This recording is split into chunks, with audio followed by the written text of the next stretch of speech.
целиот 20 век ние имавме тој проблем како да најдеме некој пат или некој пристап да и верата и науката ги држиме еден до друг. Не, позитивната е во склоп на тоа дека човекот има концепција да оди кон тоа што е добро, кон тоа што може да се на некој начин му прават некоја пресија, го држат него по некој пресинг, притисок.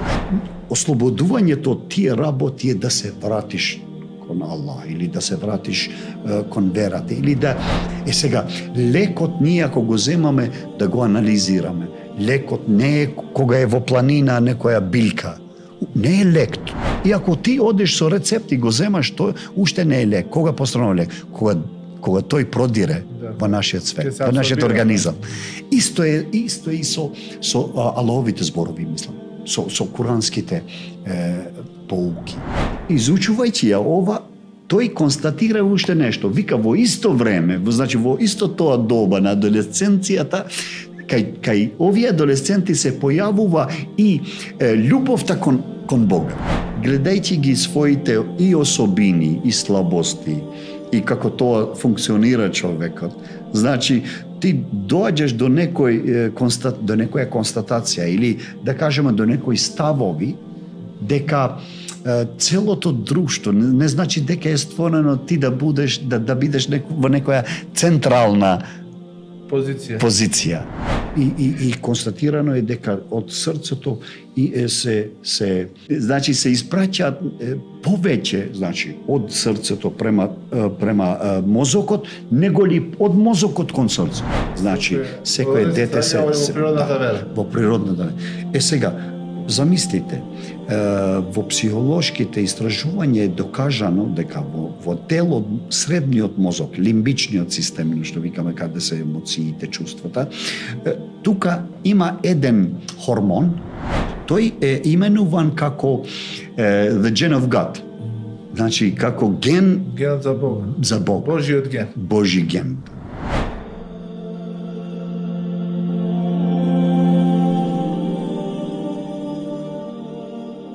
Бисмиллахир-рахманир-рахим, во името на Аллах, се милостниот милостивиот. Се наоѓаме на почетокот на нова епизода на подкастот Диван, во кој што имаме чест да го угостиме почитуваниот професор по психологија, доктор Муса Мусаи, на кого му искажуваме добре дојде. На повикот и чести за мене да бидам присутен тука. Честа е наша, почитуван професоре. Ке разговараме малку за таа конекција или таа врска која што постои помеѓу психологијата, религијата, за состојбата на луѓето денеска и за тоа колку тие имаат потреба од советување, бидејќи ние живееме во едно општество кое што е мултиетничко, исто така и мултиконфесионално, каде што би тело се создава една клима на меѓусебно разбирање, на толеранција, на разговор, за да можеме да бидеме успешни во нашето живење. Со нас исто така вечера и почитуваниот Фатмир, Африм со точка, Ковачи, као Диемра, има две имиња, или две имиња. Да, вече ги знаем.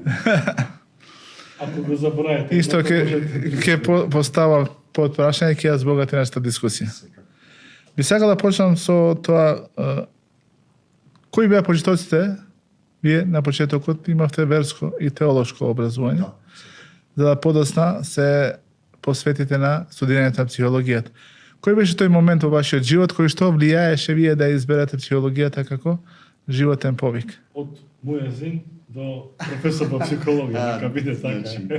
Во таа идејата да Муезин во обид, Во обид, да.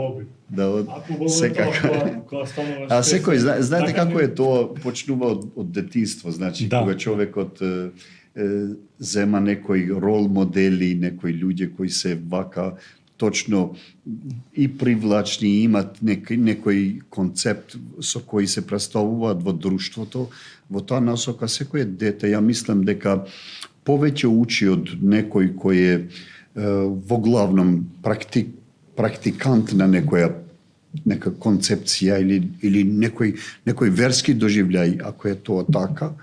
И јас исто така во почетоците, значи во таа насока кон религиозното или кон верското моје определување, значи беше тие моменти на тој муезинот кој живееше во нашето село и имаше еден преубав глас и во таа насока секого го инспирираше, јас мислам. А јас повеќе мислев на тоа дека ако јас се опфаќам со верските обреди и знаења, тогаш најдобро што можам да постанам е да биде човекот муезин во таа насока.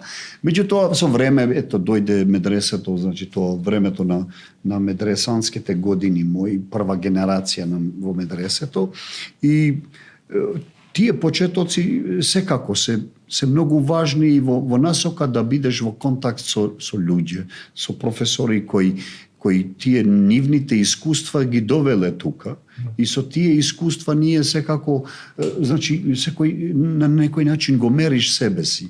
Дали си, може ли ова? И во медресото тој професорот од психологија беше некако утицаен кон нас студентите. Посебно тој психолошкиот пристап, значи да знаеш што повеќе за човекот. И во насока на исламот или на религијата, ние гледавме таа точка, значи јако објавата е дојдена за човекот. Тој сега психологијата во своите намери или во своите цели сака да знае што повеќе во врска со тоа што представува човекот. Дали е тој само осеќај, или дали е чувство, или дали се тука само емоциите, или има некој рацио, има некој пристап да тие ги склопува во насока на тоа и да ја докаже на дело тоа. Значи, сите тие концепции кај нас како адолесценти во тие години беа одлучувачи. И јас после тоа во моите студии, после исламскиот, значи теолошкиот факултет што завршив, почнав во Сараево и завршив во Истанбул поради тие години на ратишта кои се догодија во тоа време. И тука во Истанбул уште повеќе имав прилика да со психологијата бидам на некој начин во повеќе близок контакт и со тие професори, со тие активности, бидејќи вие сте во едно метропол, еден метропол како што е Истанбул, и имате можности да после тоа и самиот универзитет ни даваше тие можности да овие изборните предмети, тие други да можеш да ги земаш. Да, и вон програмата на теолошкиот факултет. И значи тој контакт со развојната психологија, со тие професори од психологија, мене ми помага повеќе да во магистарските студии и докторските да бидат повеќе концептирани психологија, а и религиозна или верска психологија, што кажуваме ние.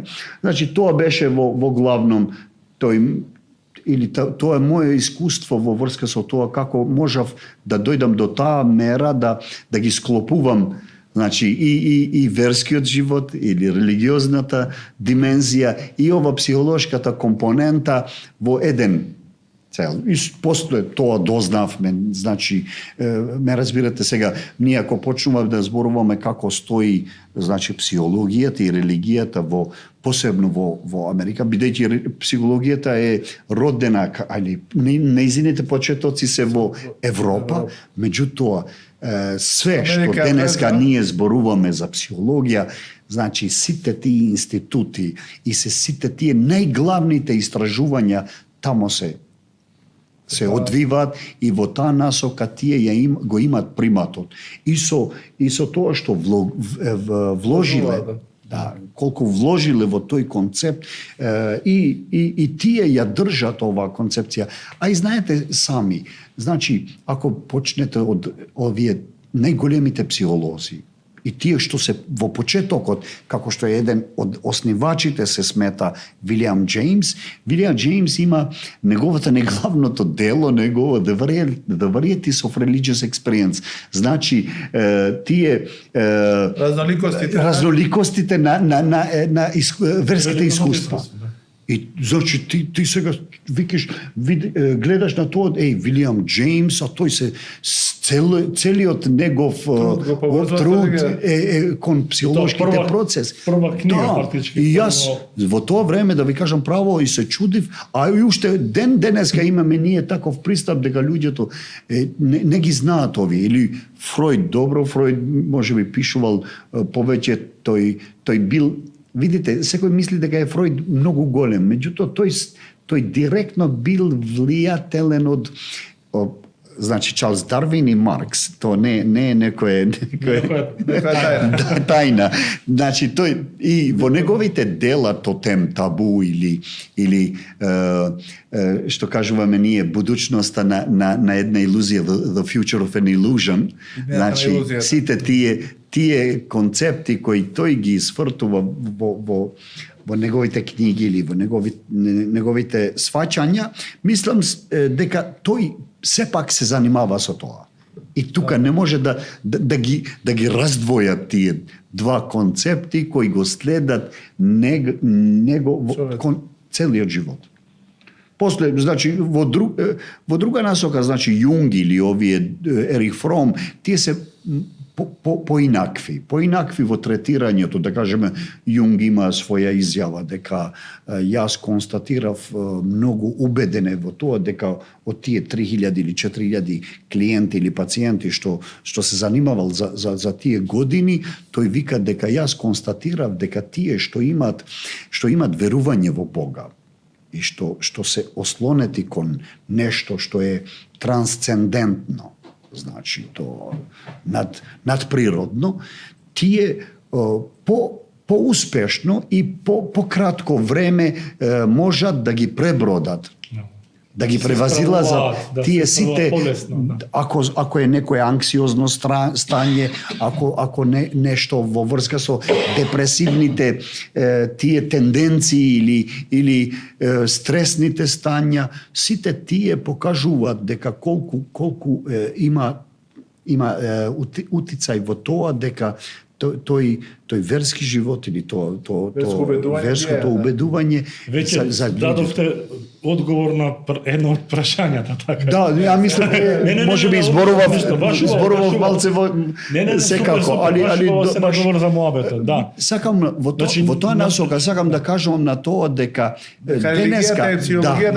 денеска ако тоа материјалното, значи знаете тој материјализмот целиот 20 век ние имавме тој проблем како да најдеме некој пат или некој пристап да и верата и науката ги држиме еден до друг, а не дека се тие генерално што се зборуваше дека тие се контра спротивни тоа, да, спротивставени во врска со тоа. И јас мислам дека со овие нови пристапи кон психологијата, да кажеме, позитивната психологија. Позитивна психологија не го како не е материјалистичка. Да, не, пристапот не е кон тоа дека материјалистичкиот свет да не, позитивната е во склоп на тоа дека човекот во неговата дубина на животот, тој е одреден или има концепција да оди кон тоа што е добро, кон тоа што може да се развои кod човека на некој полјудски, похуман пат. И во тоа насока ние имаме секако со тоа и ова врска што зборувавме на почетокот или тој склоп на религијата и психологијата, секако секој ден стануваат се еден до друг. Во вашето досегашно искуство, дали ставот на Карл Јунг се покажа како компатибилен со вашето работа? Секако. Бидејќи ние полазиме и од тие искуства наши или знаења и тоа што во Куранот ги гледаме, да кажеме, тој е главниот извор на нашите сваќања и гледаме дека тие ајети директно укажуваат на тоа дека тоа психичко стање на човекот ако сака да најде некој мир во себе, или да најде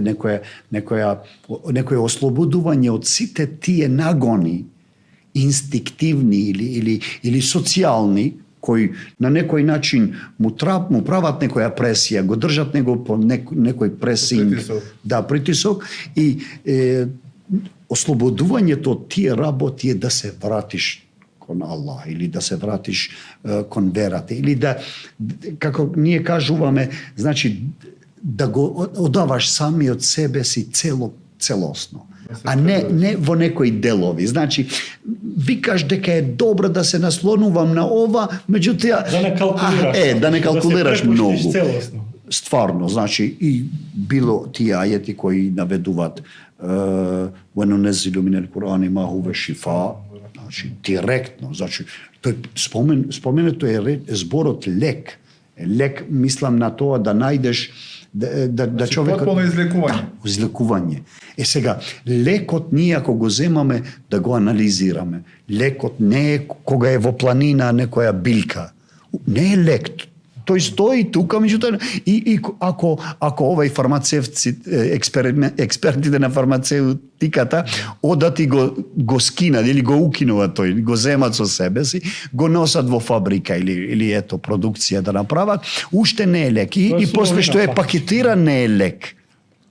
И ако ставиш во витрините на фармацевтската или овие апотеките наши, уште не е лек. И ако ти одеш со рецепт и го земаш, тоа уште не е лек. Кога постанува лек? Кога тој продире во нашиот свет, во нашиот организам. Исто е и со Аллаховите зборови, мислам, со куранските поуки и тие одредби. Значи, тој ти гарантира и тој зборува на некоја друга дименсија во врска со тоа. И ти кажува дека лек или излекување ова е. Само треба да го направиш тој процес, што го реков. Да го слушаш, да отвориш сите патишти, да најде место во твоето срце, во твоите мисли, во твоите осеќаи или чувства. Да ги отстрани сите пречки што се во твоето срце. Значи, тоа е главно. Да витрина постои. Само да го гледаш на саба или ако го слушаш, но не го слушаш со внимание. Ги земаш неговите поуки. Не медитираш околу Куранот, тогаш немаш никаква корист од тоа. Тогаш тоа во главном, значи ја мислам дека денеска и психолошкиот пристап или тоа ако може да се спомене еволуцијскиот ток на психологија. Еволуцијски не мислам на Дарвиновата теорија. Значи развојот на тоа. Денеска психологијата е многу, како да ви кажам, на некој степен на објективноста и се ослободила од сите на почетокот од филозофските калкулации, да кажам. Тие се одлични, бидејќи филозофијата беше таа која ја хранеше и психологијата и многу други научни определенија. Ја компрометирала филозофијата екзактноста на психологијата, можеби. На почетокот така се гледало тоа. Секако, меѓутоа веќе она што го кажувате вие и некој ваш колега да е исто, не на пример да се импровизира. Вие да кажувате едно тој под влијание на некој друг, второ, третиот. Ако ја обсервирам, значи ето гледам на некој пациент или јас сум во стање на некој начин на тој објективни аспекти да укажувам на тоа ако ги гледам работите така. Значи гледам дека човекот се ослободува од некои стресни, некои анксиозни, некои стеги кој ги има во својот живот и сега тука е верата или религијата или верувањето или сите тие концепти кои ние ги гледаме како вредности. Сега јас не можам да ги поричам, да кажам дека не, овие не постојат. Не може да биде. Значи, видите, потоа има во тие почетоци на 20-тиот век, да кажеме, Едвин Старбук е еден и Стенли Хол. Стенли Хол, тој се занимавал или целото негово научен пристап кон психологијата бил, а овие двајца се тие кои ги изнаоѓала техниката или таа во дескриптивниот методолошки аспект анкетите. Тие се први 1898 тамо некаде. Тие прават првите анкети со адолесцентите, како кај нив доаѓа до тоа дека тие да имат еден нагон кон другиот пол. Меѓутоа, ова, изучувајќи ја ова, тој констатира уште нешто. Вика, во исто време, значи во исто тоа доба на адолесценцијата, кај овие адолесценти се појавува и љубовта кон Бога. Сега ти, ако кажуваш дека, значи, ако си за љубов или тие добри чувства, викаш дека мене ме прават да бидам сретен, расположен и така натаму. Меѓутоа, љубовта кон Бога треба да ја третираме во нови аспекти. Исто е и тоа е чувство. И тоа е тај однос на човекот. Не можеш да кажуваш дека ова може да биде чувство, ама ова пошто има верски дименсии или мора да е нешто поинаку што треба не да ја исклучиме од тие.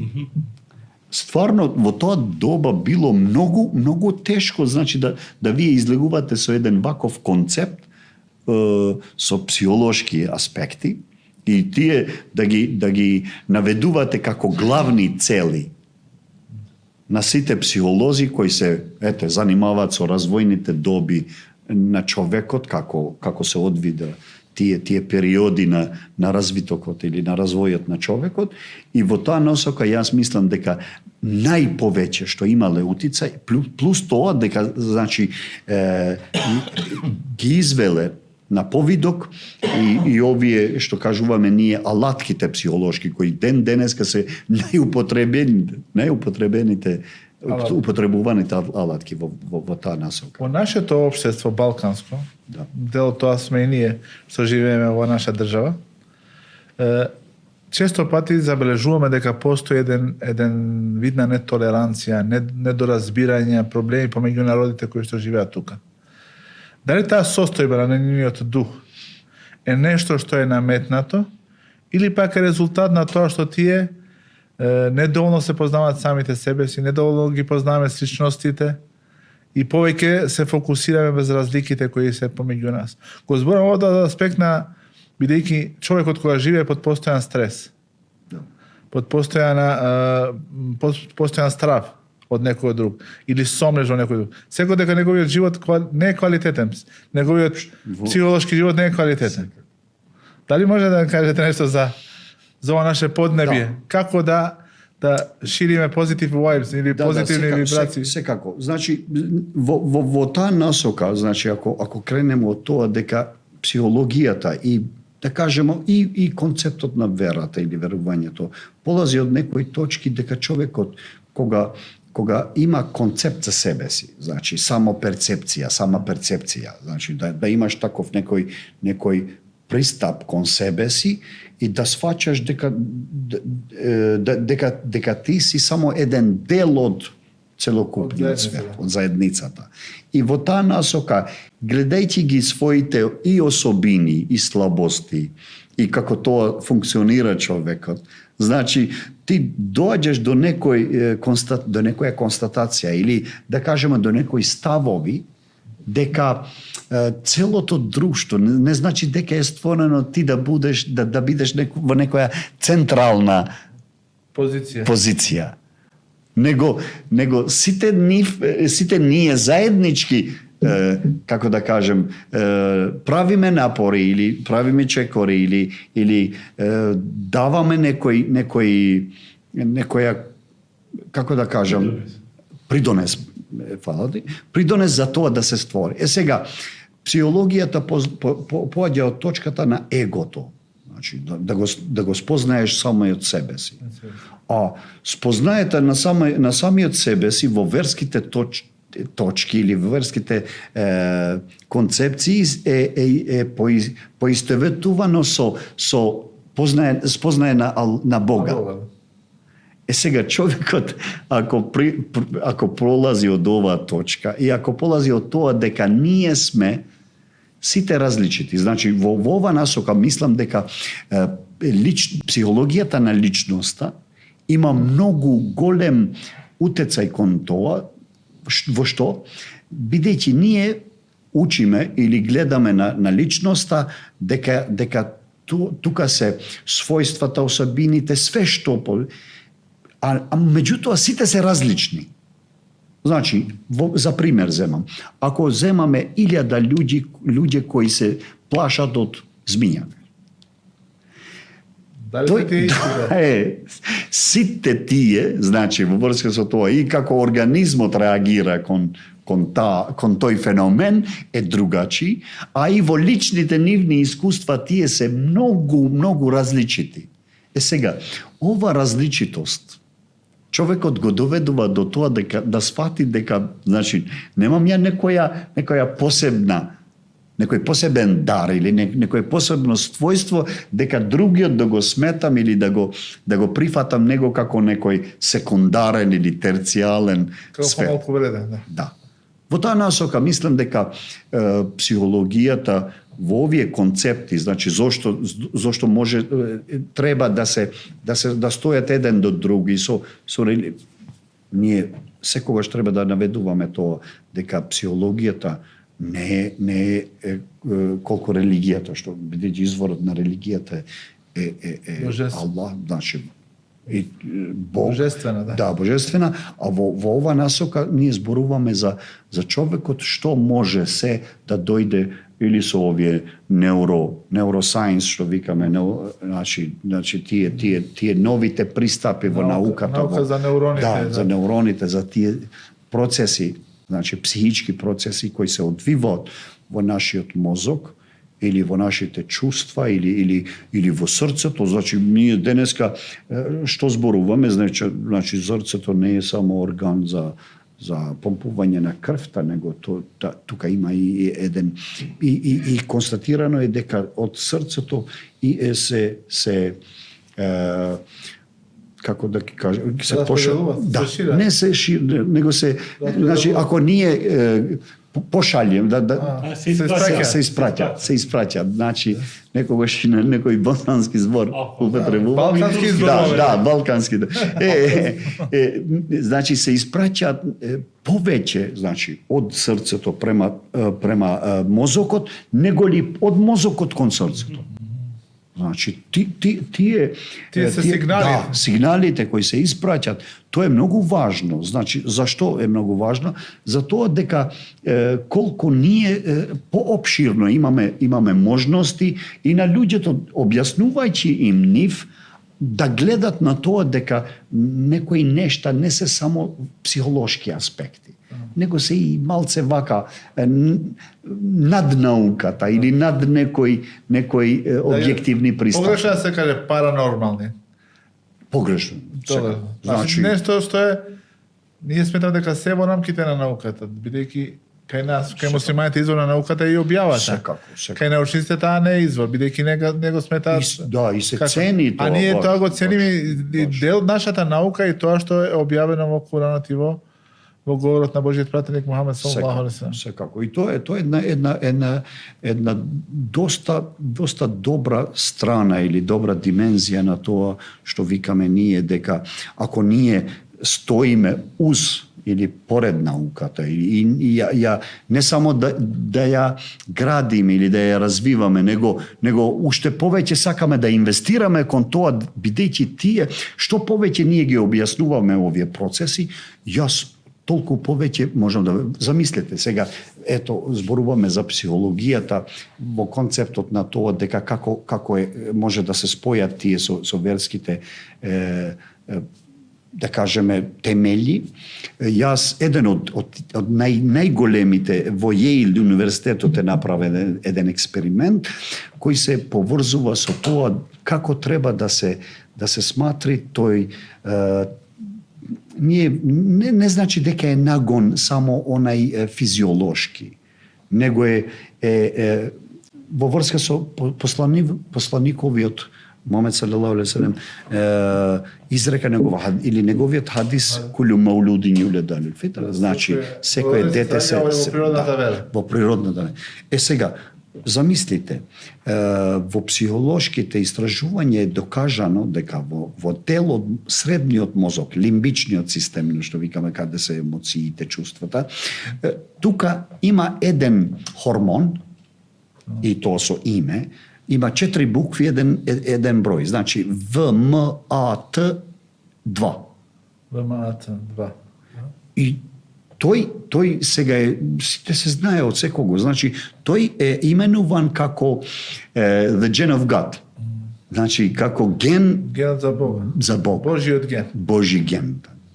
Бидејќи како е дошло до тие, знаете, ЕЕГ, овие што се прават овие мерења, и во тие мерења е констатирано дека човекот што повеќе покажува, да кажеме, некое верско искуство, доживува некој или се моли или некој викар или што викаме ние, во таа насока најповеќе се активира овој хормон. Значи тука не може да е тоа пука случајност. И тука имате имате многу од овие западни, еден од нив е неговата книга е The Language of God. Еден невролог од Британија, Кралска академија, член на Кралската академија, во таа книга тој споменува многу интересантни некои.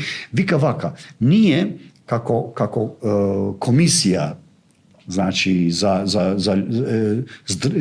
здравјето на луѓето, за менталното здравје. Да, и ние констатираме за некого дека тој пациент сите симптоми ги има, врло брзо ќе умре. Гледаме тој живее уште 20 години. Или спротивно од тоа. Ние кажеме дека тој ќе живее, оздравил, има енергија, све тоа, а тој после една недела го губиме како пациент.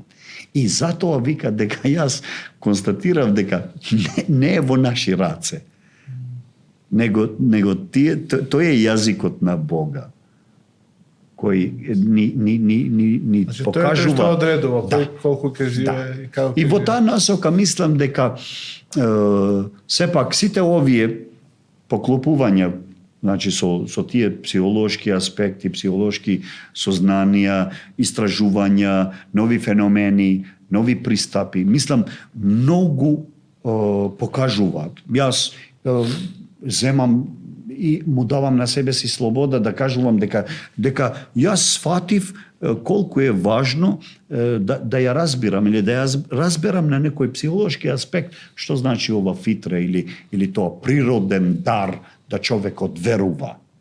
Ние го преведовме со Фатмир, пошто работи на преводи, како природност. Значи тоа е човечка природност. Човечка природност. Нешто што е дел од неговата природа и што не може никако да се издвои. Да, природност стварно, значи тоа не е научена. Зошто го кажувам?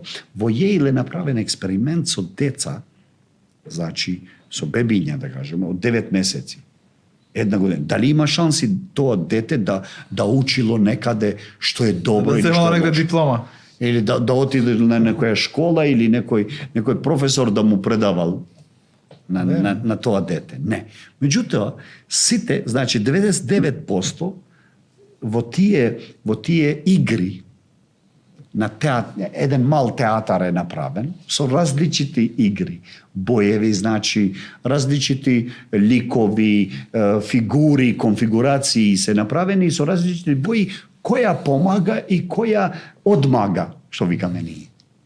И сега децата во главном, значи без исклучок, кажувам 99% да кажеме, сите изабрале тие фигури или тие ликови, да кажеме, ако може, со бои кои имале утецај во доброто. Значи, тие што помагале, тие што направиле некој корак кон тоа да човекот свати и ја види таа. Значи, таа возраст знаат да го разликуваат доброто од еден ме лошото. прашуваше, еден студент, вика, професоре, па добро, овие што избрале 1%, да кажем, или 2% од овие што избрале негативни, Знаете што се десува? Рецимо, ако е еден трокут викаме така? Триаголник. Триаголник. Да. Еден триаголник плава боја кој помагал на едно топче да се качи на некое место. А сега жута или тој како се вика? Квадратот, жолта боја. Сега ова жолта боја контра, значи му одмага. Сега овие деца што избрале жолтиот квадрат, значи тие ги каснувале вака, сакајќи да дават ова месаж или што викаме порака дека уште еднаш немој да грешиш вака. Види, ова е природноста. Да. Тоа што викавте не појмам. Значи, ако е генски тоа створено во нашето АДН, и тоа е природно човекот да го следи тоа. Сега ние разбереме дека човекот, овој Джейм Би Вотсон, џабе не викал дека дајте ми мене дузина на деца и кажете ми што сакате да ги правам. Значи, јас нивниот мозок, перејќи го нивниот мозок, да можам вака, значи структура, не знам, убици, крадци, а и добри, значи, во друга насока.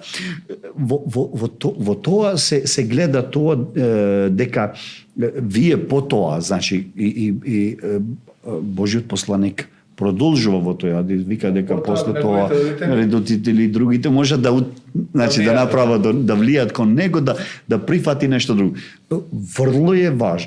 Врло важни работи ние сега дознаваме и имаме могуćност. Ова констатација ние секогаш велиме, значи таа не е кажувана за џабе. Значи, таа стои тука и чека од нас ние да ги најдеме. Некој од социолошки аспект, некој од медицински аспект ќе гледа, некој од психолошки аспект. Добро, денеска психологијата е малку поактуална, бидејќи стварно луѓето, ако ја распрашуваме тоа ситуацијата, колку се употребуваат антидепресивните, седативите и другите овие лекови што ние викаме, значи тоа е стварно да се чуди човек, значи дали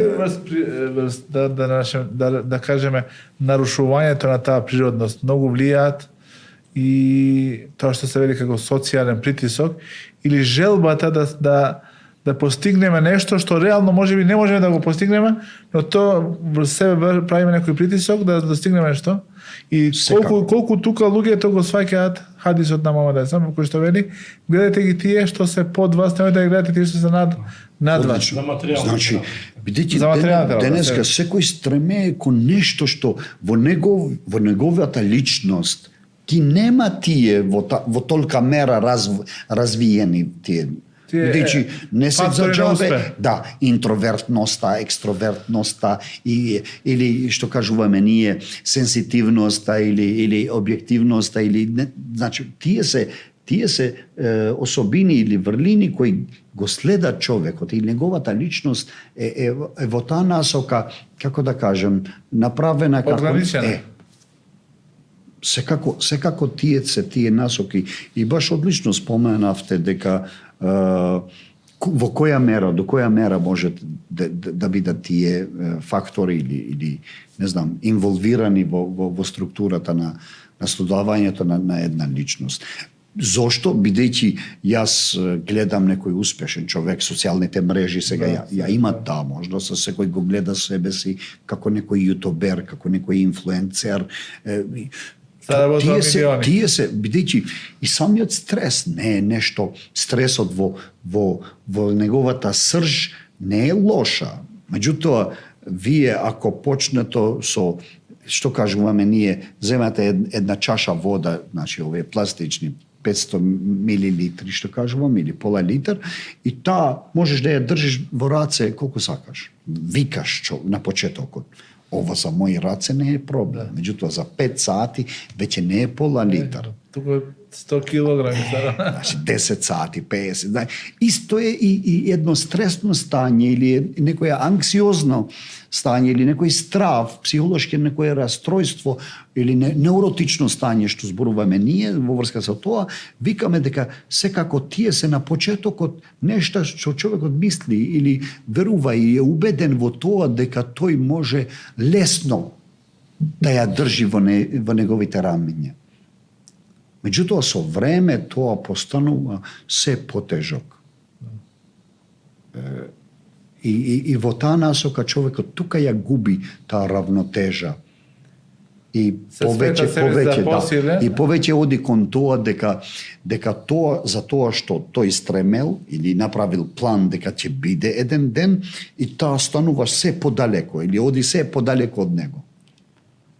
Бидејќи толико страв или стрес или невротичност поднел над себе си и никако да дојде до тоа.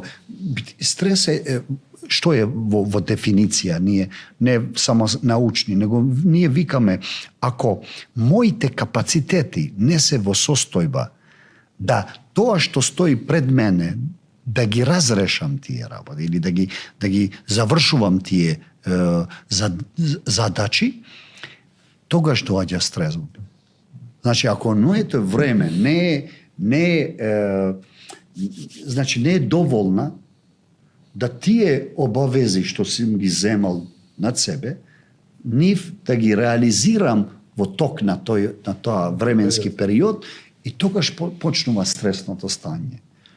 Меѓутоа стресот е многу добро. Јас имам стрес, да кажеме кога сме били студенти, имам стрес да влезам на испит. И тој стресот ме прави да уште повеќе учам, бидејќи ја немам таа сигурност дека ги знам сите работи. Најдобро нешто. Тоа е како десерт, заправо. Стресот, на енглески некогаш е десерт, ние викаме. Па не интересно кога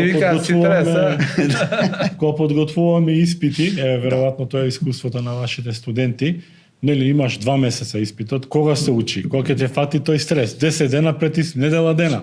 Тогаш месец и пол се учел, недела дена, тие последните тие се клучни. Информациите се перцепираат полесно. На некоја мотивација. Да. Значи го потикнува човекот. Види, сега постани свесен. Значи те чека некои задачи или некои обавези кои треба да ги завршиш. Колку семејството би требало да влијае кај младите?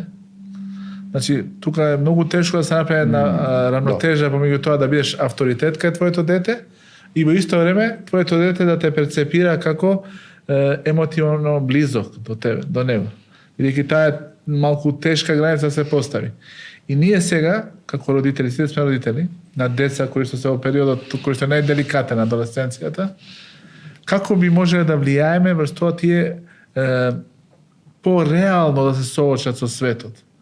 Да не одат со нивната имагинација, ние не сакаме да ги спречиме во нивните амбиции, во нивните желби, во нивните цели кои што ги постават, но како тоа да го направат да биде во рамките на една реалност, бидејќи денеска за жал можеби една од најголемите причини за тоа зашто кај младите се појавува депресија, се губи желбата за тој неуспех кој што го доживуваат. Ние како повозрастни можеме да знаеме дека секој неуспех не е неуспех, туку е една научена лекција за следниот пат бидеш поподготвен. Видите, многу нешто интересантно спомнавте. Во развојната психологија ние учиме вака, кажам, кога едно дете почнува да хода. Да оди. Значи, тој паѓа измеѓу 200 до 300 пати. Сега, ако ние се осврнеме едно дете кој е паднало 270 пати, да кажеме, и сега вика, јас во најмала рака покушав, се трудев, не оди, го оставам, не вреди да оди, да се хода, не вреди. Не, значи, тој не прави ваква констатација. Меѓутоа, човекот, интересантно, еднаш нешто не му одело како тој планирал, од нас се предава, се повлекува. Значи, тоа сакам да кажем, ние ако овие психолошки аспекти ги гледаме и со некои верски тонови, значи со некои верски колориди, секако можеме од секое нешто, некој феномен кој се одвива до нас, значи тука сме ние и треба да ги гледаме тие работи. Стварно, Значи, видите, јас мислам дека овие психолозите со етичарите или со филозофите, тие констатирале два периода главни ги сметат во врска со ова што кажуваше професорот. Значи, тие укажуваат на тоа дека ние имаме едно доба на развојот, која некаде до 8-9 години исклучиво вредностите доаѓаат од мојот надворешен свет. Значи, Кој е мој надворешен свет? Родителите. Или во главном до 8-9 години се мисли на родителите. И тука е времето да се поставуваат овие што ние викаме некои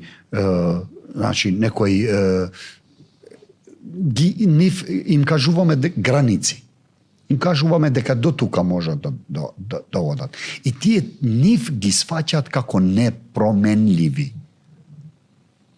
И, значи, таа фаза, и според куранските или верските вредностни системи, ние гледаме дека ние треба да на нив им бидеме модел за некој. Сега, таа можност ние ја имаме и во поставувањето на границите, и во докажувањето дека тој што може да направи. Видите, секое дете што кажува, јас сакам да бидам како отец, како мојот отац или како мојата мајка или значи кога ќе пораснам ќе бидам вако. Се идентифицира се. До 6-7 години. После тоа мојот наставник или наставничка е. Значи, видите, целиот авторитет поаѓа, значи полази од нас кај нив. Преминуваат кај. Да, преминува. И јас мислам дека сите тие родители кои викат дека јас на некој начин сакам да ги едуцирам, да ги образувам, да ги правам тербие што викаме ние, значи треба таа можност да ја искористиме сите ние до 9 години.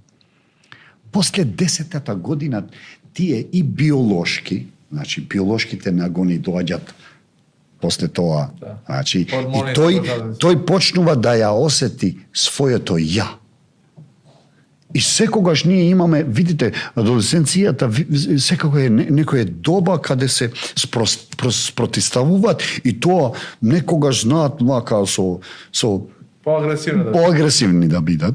Зошто? Бидејќи ние мислиме дека тој ако удрил на табла, да кажем, или на столот, на масата, ние мислиме дека тоа го покажува према нас. Не. Тоа е, или ако, не знам, излупил врата, или скршил некој прозор. Не кажувам дека треба вака. Меѓутоа, треба само нешто да пораката е со самиот себе си, не разрешиш некои големи работи, психолошки аспекти. И ние тука треба само да сме до него и да кажу, хај сакаш да одиме повеќе заедно да или поред Вардар или некој парк или нешто. Значи тоа е најголемата победа во ова насока. Ама ние ако овај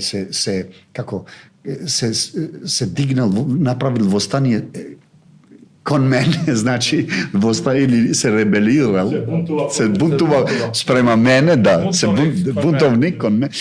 Не, стварно мислам дека сега психологијата во оваа насока мислам дека е многу блиска до човекот и до таа сршта дека тој стварно е како тело, организам, меѓутоа во него има и некои нешта кои се или психолошки да ги гледаме, или духовни да ги гледаме, или ние какво име ќе даде на тој процес, тоа ќе зависи од нас. Меѓутоа, стварно е многу нешта ни бегат пред нас пред нашите очи се збиваат, меѓутоа нашите пристапи или нашите однос према нив не е толико, бидејќи во крајна мера едно дете што гледал за 10 години или за 9 години или за 11 години. во наспрам нашето искуство 50 или 40 или 35 години, се зависи во која доба сме, тие се, значи, неспоредливи меѓу себе. Во овој концепт мислам дека тука е тој односот на добро, ние уште нешто викаме. Не значи дека сите ние треба да ја знаеме психологијата. Не. Или сите да постанат психолози. Не. Меѓутоа, треба да го следиме тој, што кажуваме ние, тоа што е природно во нас. И сега тој скршил еден филџан од кафето и сега како го скрши? Ти си заборавил ти кога си бил во тоа? Да. Сега замисли како ќе биде прифаќањето на едно дете ако му кажеш се скрши? Да. Како се осети? Па лошо не. Исто јас сум се осетил кога сум ги скршил. Ама не сум ги скршил. Тогаш кажи и невистина нека е, само идентифицирај. Да. Помогни му на него, на тоа дете, да види дека ти не си некој облик, безгрешен. Да, безгрешен. Сите ние Бидејќи во крајноста ние што викаме, значи човекот ако го знае, го познава себе си, ќе знае дека има и овие особини кои се грешни или ама има и особини или тој нагон кој не тера кон доброто. Ние сме значи несовршени битија кои што прават грешки. Секако, многу И ова е важно. нешто што може да ни помогне да создадеме таа интерконекција помеѓу нас и нашите деца за да полесно ги надминеме проблемите, бидејќи адолесценцијата доаѓа со бројни проблеми. Професор, од вашето искуство, кои се најголемите проблеми со кои што се соочуваат младите? Можеби ние дали можеме да кажеме дека тоа што се случува на младите, тоа нагон за насилство, навредување кое што постои помеѓу младите, кај албанците и кај македонците. Секако, значи. Дали тоа е резултат на тоа што го прават повозрастните или пак е нешто тоа што е создадено суи генерис кај ние самите како резултат на нивното искуство? Или ова е некоја комбинација на дворешни и внатрешни фактори? Знаете што? Значи, ние од прилика, од нашите 5 чувства или чула што ги имаме, значи, ние гледаме нешто што е како детерминирано, надприродно. Во нас е тоа. Значи, што е тоа? Ние од прилика, значи, немојте да ме фаќате за збор, некаде до 82% работите ги учиме од тоа што гледаме. 11% од тоа што слушаме. Повеќе сме визуелни отколку аудитивни. 3,5%, значи од тоа што да. Не, 1% е допир. Значи тоа што имаме, што кажуваме,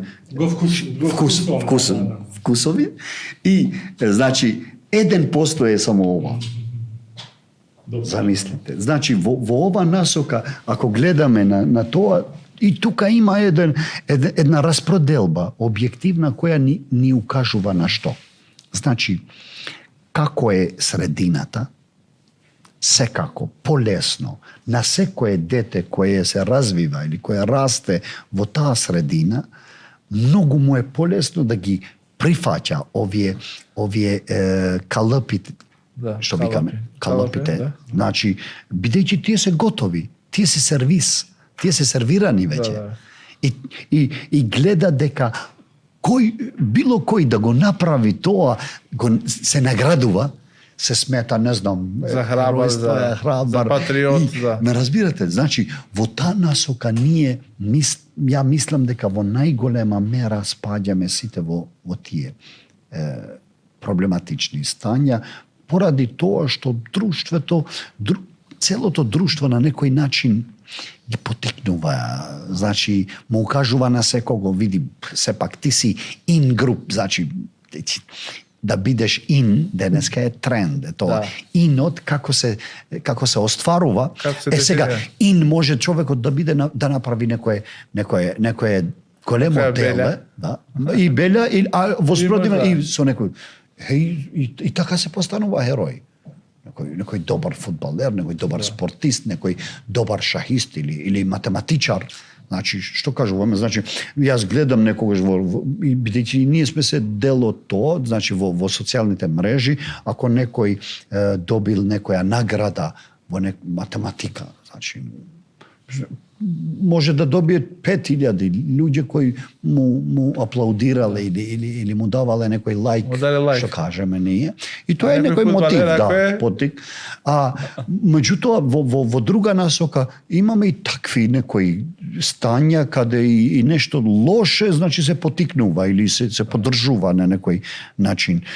Да, добро, тоа психологијата на толпата е малце проблематична, бидејќи не е структурирана, нема група, нема идентитет, нема. Значи, кога кажувам идентитет, мислам на тоа дека ако не постои некој име, значи нема трезвено размислување. Секако. И тие се многу, значи за ова не зборувам јас, во социјалната психологија направиле експеримент во врска со тоа. И воопшто не е тука проблемот на сега секогаш човекот има тој неговиот инстинкт или инстинктивно стање може да го гледа нешто значи најлако може најлесно може да доаѓа до тоа. А за инстинктот тоа одговара. Меѓутоа ние сме помеѓу тие инстинктивни и тие само актуализацијски аспекти. Значи човекот може и многу погоре да доаѓа.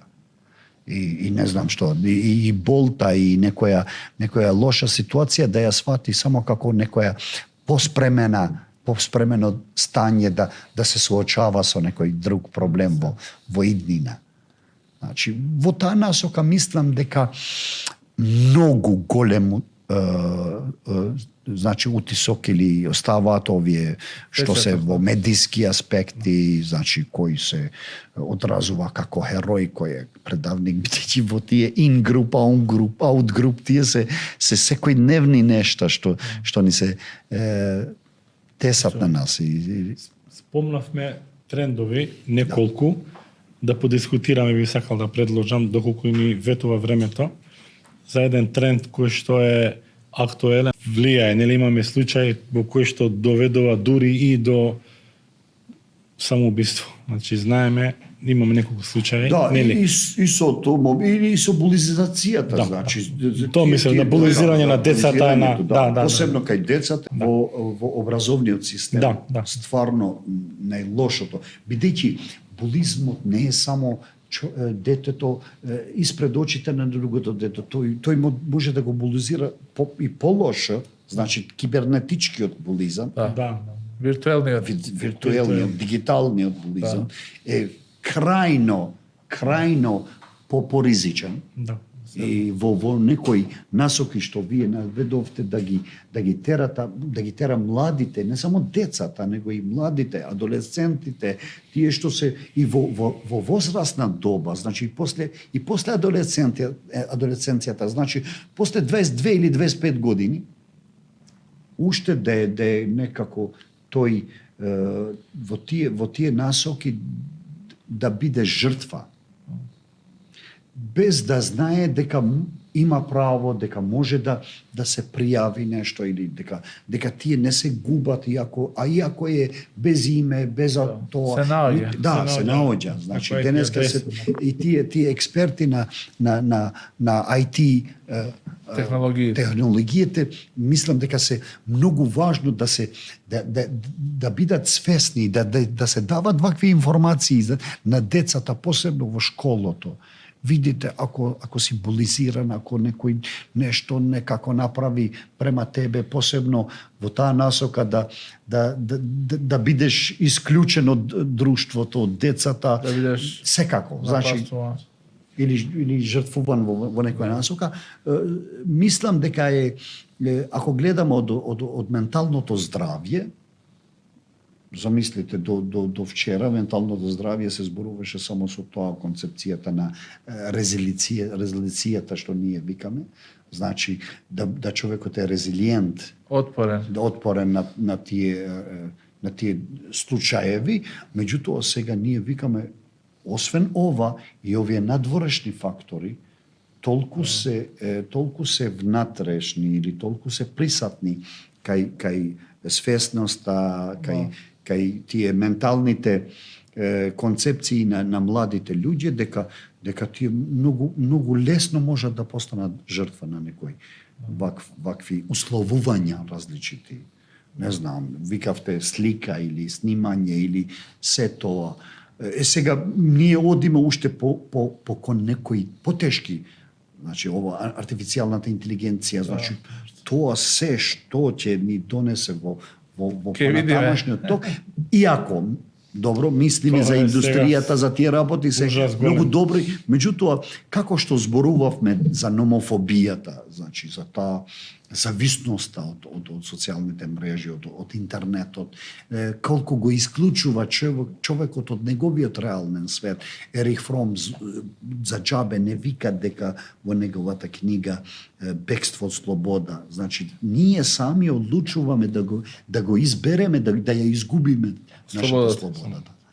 Значи, ние сме тие фактори кои во голема мера сме тие главни кои се изгубиме или кои изабереме да бидеме, што кажува тој, да бидеме вака сретни роботи. Замислите, тогаш роботите не биле толку, меѓутоа тој имал некоја визија дека ако се овај дигиталниот свет, технологиите се развиваат, значи ќе се оди кон тоа да роботот биде во центарот на збивањата. И сега ние точно го знаеме што сметал или што гледал Ерих Фром во тоа дека животот на луѓето денеска веќе се повеќе автоматизира. Да, конформизм. Да. Значи конформизм делот тоа што викавме. Како почнува денот, како е текот на денот и како завршува денот. Секако. Значи тој конформизам ни дава до знаење дека ако ти одлучуваш да бидеш поразличен, значи да бидеш вака сериозен, или како дете, или како аделесцент, или како млада особа, значи некој ќе те гони некако, на некој начин, или ќе те изфрли од тој твојот ток. Меѓутоа, сите конформисти стварно се вака наградени. Меѓутоа, тие кои направиле нешто за друштвото се нонконформистите. Тие кои се креативни, тие излегуваат посебен, ја имам својата од своите ограничувања. Значи имам верба во себе си, значи тие размислуваат outside of the box, значи outside. Професоре, веќе немаме време, бидејќи сакаме нашите емисии, но ќе оставиме некои муабети за некоја друга прилика да поразговараме. Ова беше како увертира. Увертира. Беше наистина задоволство да слушаме. И информациите кои што ги дадовте се наистина. Споделивте со нас. Фала уште и јас за благодарувам за повикот да бидем дел од овој подкаст или оваа емисија Диван.